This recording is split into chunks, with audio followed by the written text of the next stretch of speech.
एक तू सच्चा तेरा नाम सच्चा अनंत पृष्ठ 348। सतपुरुष बाबा फुलसंदे वाले कहते हैं, आत्मज्ञान से जीवों को मोक्ष मिलता है। गुरु के पास जाकर उसके उपदेश के अनुसार कार्य करने से धीरे धीरे एक जन्म में ही सिद्धि मिलती है। तत्वज्ञानी पुरुष इस आत्मा की ही पूजा करते हैं।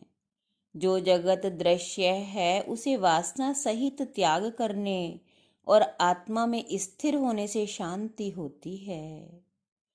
सतपुरुष बाबा फुलसंदे वालों का वचन है कि भाग्यशाली पुरुषों को ही ऐसे दिव्य दर्शनों का होना संभव होता है। ऋषि मुनि भी जिस पार ब्रह्म की आराधना करते हैं वो परमेश्वर अपने आप को किसी पर प्रकट करता है। मनुष्य की अंतरात्मा में तेरी चमक छुपी है। क्षण भर को भी मेरे नेत्रों से ओझल नहीं होते तुम, हे मेरे परमेश्वर। हुजूर सतपुरुष ने फरमाया कि हमारी संगत में हर मर्द पर फर्ज है कि वे अपनी कुल जिंदगी में कम से कम 40 दिन सन्यासियों की तरह गुरु दरबार में आराधना और सेवा करते हुए गुजारें। जो अपने दुनिया के कारोबार में ही फंसा रहता है और होश नहीं लेता उसे ढोर समझना चाहिए। औरतों के लिए कहा कि वे घर में रहकर ही ये काम करें, उन्हें मर्दों के बीच संगत में रुकना मुनासिब नहीं। कोई 40 दिन न रह सके तो 21 दिन या 11 दिन या 8 दिन या 3 दिन तो रहे। और जो एक दिन एक रात भी गुरु के संग न रहा हो वो गुरुमुख नहीं, परमेश्वर का बंदा नहीं। हुजूर सतपुरुष के सबसे करीबी शिष्य देवता यमराज जी की हालत बीमारी की वजह से बड़ी नाजुक चल रही थी। किसी छोटे बच्चे की तरह हुजूर को उनकी देखभाल करनी पड़ती थी। यहाँ तक कि अपने हाथ से उनका मुंह धोना, कुल्ला कराना, सहारा देकर बैठाना, लिटाना आदि।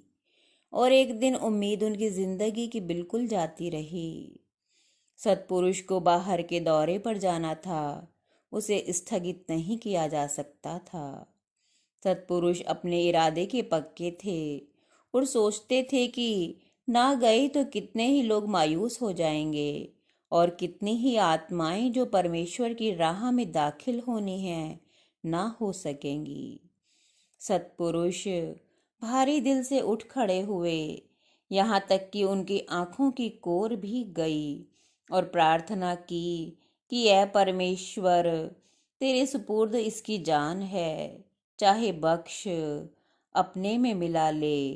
पर हमारा कैसा नसीब बनाया है कि हमारा बच्चा हमारे सामने दम तोड़ रहा है और हम उसके पास बैठकर प्रार्थना भी नहीं कर सकते। और आप चलने को तैयार हुए तभी खबर मिली, जहाँ सत्संग था उन्होंने कहा, हमारी तारीख पीछे हटा दो, हमें अभी फुर्सत नहीं, आलू खुद रहे हैं। इस बात से सतपुरुष के दिल को और भी ठोकर लगी। दुनियादारों को देखो, उनके राहे खुदा का या गुरु का कोई अर्थ नहीं।